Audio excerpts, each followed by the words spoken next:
Assalamualaikum. Untuk video yang ini aku nak cerita simptom ataupun tanda-tanda yang motor ni keluarkan bila mana dia punya TPS ni dah rosak. Aku beli motor ni second, so masa beli dulu pun memang masalah tu dah ada. So masalah ataupun simptom yang ada dekat motor ni yang dia keluarkan,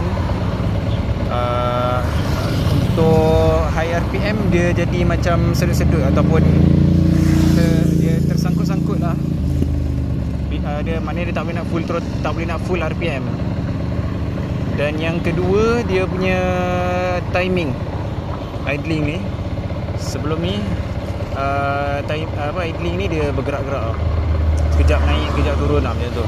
So tu simptom yang dia bagi untuk masalah TPS. Jadinya kalau motor korang ada masalah macam tu juga, berkemungkinan masalah TPS juga.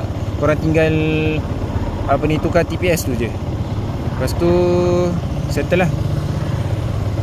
Kalau tak ada masalah dekat komponen yang lain lah. Ok, Assalamualaikum.